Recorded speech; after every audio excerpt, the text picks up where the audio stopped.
Armenia, China, and the Shanghai Cooperation Organization, Navigating Between Poles. Article by Sasi Tatikyan, published on October 22, 2025, on EVN Report. Armenia's foreign policy, once largely reactive and reliant on Russia, began shifting in mid-2022 toward a proactive dual-track strategy of deterrence and diversification. The goal was to reinforce national resilience while reducing dependence on any single actor. By 2024, this reorientation sparked debates over whether Yerevan was pivoting toward the West, simply diversifying its partnerships, or hedging from Russia. These debates unfolded amid profound changes in the international environment: the rise of multipolarity, the recalibration of U.S. foreign policy, growing transatlantic tensions, intra-European divisions, and the broader crisis of the liberal international order. In early 2025, Prime Minister Nikol Pashinyan defined Armenia's evolving course as balanced and balancing. In practice, this has meant cultivating ties with both Western and non-Western partners amid increasingly transformational global processes and in a complex regional setting. Positioned at the crossroads of Eastern Europe, Western Asia, and the Middle East, Armenia seeks to turn its location into an asset. The strategy reflects an effort to broaden and deepen partnerships, mitigate risks and tensions, and balance regional engagement with long-term European aspirations and wider global alignments. Within this framework, Armenia has recently elevated its relations with China and applied for membership in the Shanghai Cooperation Organization (SCO), building on earlier initiatives to deepen ties with Iran and India. Armenia-China bilateral relations, from modest cooperation to strategic partnership. Until recently, Armenia and China maintained a pragmatic but modest relationship that was largely economic in nature. Bilateral trade expanded steadily, with Armenian exports to China reaching $425 million in 2023, mainly copper and molybdenum, while overall trade reached $2.13 billion, placing Armenia among China's top 10 trading partners in the region. Yet despite joining the Belt and Road Initiative in 2015, Armenia did not attract major Chinese infrastructure projects. Beijing's engagement remained limited to soft power tools, such as language programs, Confucius institutes, and cultural exchanges, rather than large-scale investment. Armenia's neighbors moved earlier to elevate their ties with China. Georgia upgraded its relationship to a strategic partnership in July 2023, during Prime Minister Irakli Garibashvili's visit to Beijing. Azerbaijan signed a comprehensive strategic partnership in April 2025 during President Ilham Aliyev's state visit. Armenia entered the strategic partnership track later than its neighbors. This reflects both its cautious diplomacy with Beijing and structural constraints. Closed borders with Turkey and Azerbaijan limited the feasibility of Chinese infrastructure projects. Yerevan also had to carefully weigh the implications of closer ties with Beijing for its relations with Western partners, making it more reluctant than Georgia or Azerbaijan to move quickly. Against this backdrop, Armenia's 2025 decision to elevate relations with China marked a significant policy shift. Foreign Minister Ararat Mirzoyan's visit to China in July signaled Armenia's readiness to expand cooperation with Beijing beyond economics. This momentum culminated on August 31st, when Prime Minister Nikol Pashinyan and President Xi Jinping formally established an Armenia-China strategic partnership during their meeting in Tianjin. The agreement pledged deeper cooperation across political, economic, cultural, and international affairs.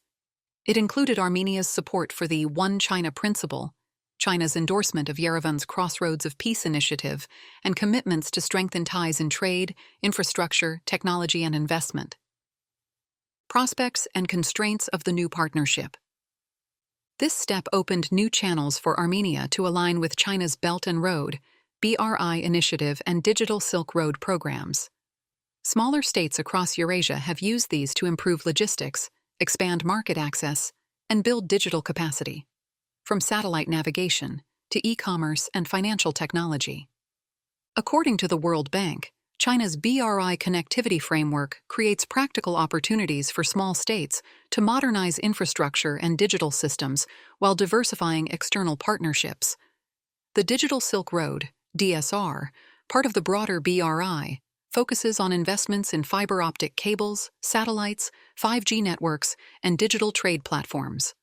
Scholar Meher Sahakian notes that the DSR allows Eurasian Economic Union states to modernize infrastructure, access Chinese digital platforms, such as satellite navigation, fintech, e-commerce, and deepen technology cooperation without binding themselves politically to Beijing. The partnership text also outlines principles of mutual respect for sovereignty and cooperation in international affairs. For Yerevan, the strategic partnership with China offers both opportunities and constraints. It enables engagement with Beijing on concrete economic, technological, and connectivity projects. However, it also requires avoiding political alignment and ensuring such cooperation remains compatible with Armenia's EU and US partnerships. So far, there are no indications of political influence by China in Armenia. The cooperation has remained largely pragmatic and economy-driven. The partnership with China gives Armenia a chance to align its Crossroads of Peace initiative with China's Belt and Road Network, including the Middle Corridor, a transport route linking China through Central Asia and the South Caucasus to Europe. New transport options are emerging in the region. Cargo is already moving via the China-Kazakhstan, Uzbekistan, Turkmenistan, Iran, Armenia route, giving Armenia access to the Korgos Gateway at the Kazakh-Chinese border. First raised at a Kazakhstan-Armenia business forum, several companies have successfully tested the corridor, with transit times ranging from 9 to 20 days, compared to up to 45 days on existing routes. A Kazakhstan, Turkmenistan, Iran, Armenia multimodal logistics route is also under consideration. These two routes expand Armenia's options for east-west connectivity with Central Asia and China, opening new opportunities for exports and transit. While Armenia's partnership with China is so far evolving within the areas of economic cooperation and connectivity, it also has the potential to acquire a modest defense dimension. Armenia-China defense cooperation remains limited, but gradually expanding within the framework of their newly established strategic partnership. Defense Minister Suren Papikyan's visit to Beijing in mid-September 2025 within the framework of the Shangshan Forum in Beijing and his meetings with the high-level Chinese defense officials reflected a shared interest in deepening dialogue and professional exchanges. While no major defense agreements or procurement deals have been announced, both sides emphasized military education, training, and institutional cooperation, with a number of Armenian officers studying in Chinese military academies. It is important to note Azerbaijan's recent acquisition of 40 JF-17C Block 3 multi-role fighter jets, jointly produced by Pakistan and China, under a $4.6 billion deal concluded earlier in 2025. Against this backdrop, Armenia's evolving defense dialogue with Beijing has the potential to extend to selective technological cooperation or procurement of dual-use systems. If materialized, such cooperation would remain strictly technical and pragmatic in nature, focused on defense modernization rather than any alignment with China's broader political or security posture. The partnership comes amid escalating U.S.-China rivalry, where Washington increasingly frames Chinese global initiatives as instruments of geopolitical competition. The European Union, however, maintains a strategic dialogue and cooperation framework with China, anchored in the EU-China 2020 Strategic Agenda for Cooperation, which focuses on trade, climate, and connectivity, while emphasizing de-risking rather than decoupling. For Yerevan, the key lies in engaging selectively, leveraging investment and logistics opportunities while preserving strategic autonomy and balance among its diverse partners. The partnership with China embodies Armenia's broader foreign policy of diversification and multi-alignment, a strategy designed to balance geopolitical sensitivities. BRICS and the SCO, convergence without equivalence. Armenia participated as an observer at the 2024 BRICS Summit in Kazan, signaling its pragmatic pursuit of multipolar diplomacy and economic diversification. Some domestic voices have suggested BRICS as a preferable alternative to EU membership, prioritizing regionalization over EU integration. However, the Armenian government views regional cooperation and EU integration, formally declared as an official policy objective, as complementary dimensions of its multi-alignment strategy, not contradictory ones. Aspiring for BRICS membership would be problematic for Armenia.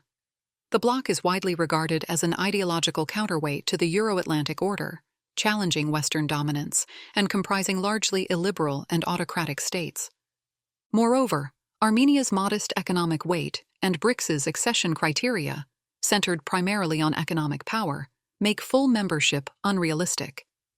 Since the 2024 expansion round, the organization has received a surge of new applications and has temporarily paused the admission of additional members while revisiting its enlargement criteria and considering the introduction of a partner countries category. This development further limits Armenia's prospects for membership, but may increase the likelihood that it could seek a partner status if such a format is formally established and if its criteria don't contradict Armenia's EU integration aspirations. In July 2025, Armenia formally applied for membership in the Shanghai Cooperation Organization, SCO, and a month later, Prime Minister Nikol Pashinyan attended the SCO summit in Tianjin, China, held from August 31st to September 1st. Founded in 2001, the SCO has grown into one of Eurasia's significant political and economic groupings. By late 2024, it had 10 member states: Belarus, China, India, Iran, Kazakhstan, Kyrgyzstan, Pakistan, Russia, Tajikistan, and Uzbekistan, bringing together much of Eurasia, including some of the world's largest populations and fastest-growing economies. Turkey has been an SCO dialogue partner since 2012, the first NATO member with that status. President Erdogan has floated the idea of full Turkish membership on multiple occasions.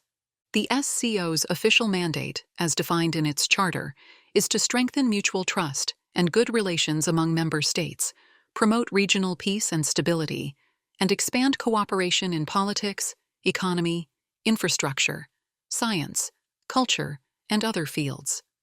These efforts are based on sovereignty, equality, and non-interference. The Charter also explicitly addresses security, joint efforts to combat terrorism and transnational crime, and defense cooperation, mainly through confidence-building measures, consultations among defense ministries, and joint exercises. At the 2025 Tianjin Summit, China and Russia sought to present the SCO as an alternative to Western-led institutions, emphasizing sovereignty, non-interference, and rejection of military political blocs. Yet, as Michel Duclos from Institut Montaigne observes, beyond the symbolism and rhetoric, the organization's impact remains limited. It serves more as a signaling platform than a cohesive alliance. This exposes a contradiction.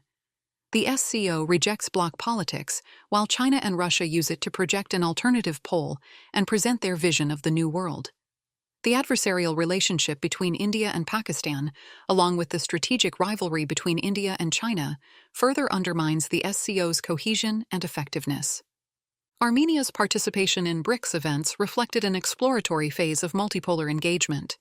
Its application for membership in the Shanghai Cooperation Organization marked a shift toward a more regionally focused form of diversification.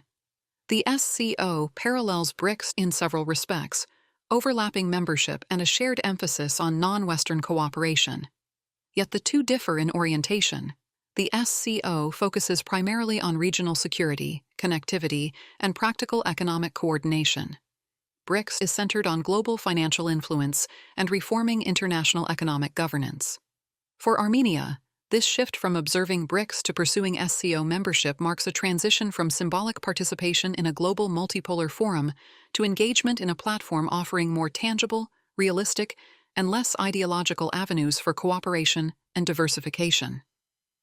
Between opportunity and constraint, Armenia's SCO membership aspirations. Pashinyan noted that Armenia had long held observer status in the SCO, but the organization's evolution and growing importance made full membership a logical next step. The move reflects Yerevan's intention to position itself as an expected partner in the North, South, East, and West. The membership application is thus a practical expression of Armenia's multi-alignment and diversification in an increasingly multipolar world. Some critics in Armenia argue that instead of moving toward withdrawal from the Collective Security Treaty Organization, CSTO, and Eurasian Economic Union, EAEU, the government is deepening its involvement in Eurasian structures, thereby undermining the credibility of its EU integration agenda. Armenia has frozen its participation in the CSTO, but continues to share membership in the EAEU with several SCO states, creating another layer of interaction. Relations with Russia, its formal ally, have been strained since 2022, though Yerevan has recently sought a more balanced approach to manage economic interdependence and mitigate hybrid threats. Ties with Belarus have also deteriorated and were officially downgraded due to Minsk's explicit support for Azerbaijan.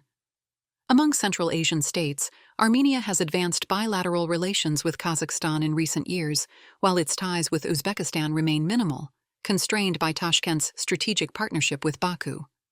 Yet the Shanghai Cooperation Organization differs markedly from both the CSTO and the EAEU, despite partially overlapping membership. Unlike the CSTO, it imposes no collective defense obligations, and unlike the EAEU, it is not a customs or economic union with binding commitments. Instead, the SCO operates as a loose framework for political dialogue, regional security cooperation, and technical coordination, serving more as a platform for connectivity, finance, and diplomatic engagement than as a mechanism of institutional integration. The SCO lacks supranational institutions or binding mechanisms, functioning instead through consensus and flexible cooperation. For Armenia, this distinction is significant. Participation in the SCO would not entail obligations comparable to those of the EAEU, enabling pragmatic engagement without undermining its diversification and EU integration goals. At the same time, engagement with the SCO offers Armenia a means to broaden its foreign policy outreach, attract investment, and embed itself more deeply in Asia's connectivity networks, consistent with its parallel effort to strengthen ties with India and China. Armenia's membership bid also reflects its desire to use the SCO to advance regional connectivity through its Crossroads of Peace initiative.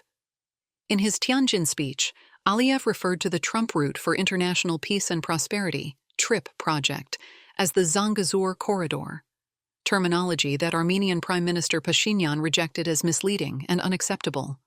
Both leaders, however, sought to align their competing visions with China's Belt and Road Initiative. Aliyev framed the so-called Zangezur Corridor as part of the Middle Corridor, while Pashinyan presented Armenia's Crossroads of Peace as a complementary connectivity project. Beijing endorsed the Crossroads of Peace in the Armenia-China Strategic Partnership.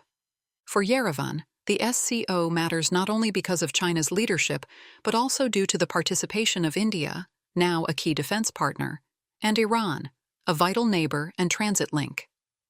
Armenia, Iran, and India have committed to deepening trilateral cooperation on regional connectivity, particularly through the International North-South Transport Corridor, INSTC, and Armenia's Crossroads of Peace project.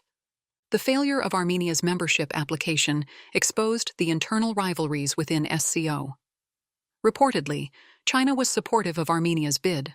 However, Azerbaijan's backing of Pakistan prompted India to veto Baku's application to the Shanghai Cooperation Organization. Pakistan retaliated by vetoing Armenia's application. Just one day earlier, Yerevan and Islamabad had established diplomatic relations, a move likely linked to Armenia's SCO bid and its broader effort to normalize relations in all directions. Belarus reportedly abstained from the vote on Armenia's application. Armenia's application for SCO membership and its subsequent failure has sparked mixed reactions domestically. Eurasian-oriented circles advocating regionalism view it as a pragmatic step toward diversification. Pro-European actors, however, warn that it could undermine Armenia's European trajectory, and some have even welcomed the outcome in Tianjin.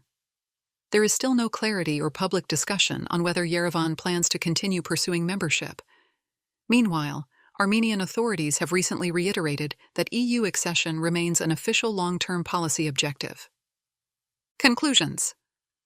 Armenia's SCO application and its failure in Tianjin illustrates Yerevan's broader strategy of multi-alignment under constraint in a volatile regional and global environment. Whether or not Armenia ultimately secures SCO membership, its engagement with the organization will likely remain selective and pragmatic, deliberately avoiding ideological alignment to preserve its partnership with the U.S. and maintain its long-term objective of EU integration. Unlike the Eurasian Economic Union, the SCO functions as a loose framework for political and technical cooperation rather than a binding integration structure. For Armenia, membership would represent a largely tactical and pragmatic move, focused on cooperation and diversification, while maintaining its strategic intent to combine regional engagement with EU integration. If carefully managed, this dual approach of deterrence and diversification can strengthen sovereignty. Yet a multi-vector policy in today's unsettled world carries inherent risks and requires careful navigation to avoid crossing partners' red lines. Sustained and credible support from the US and the EU remains indispensable for Armenia's democratic resilience, defense capacity, and reaching lasting peace.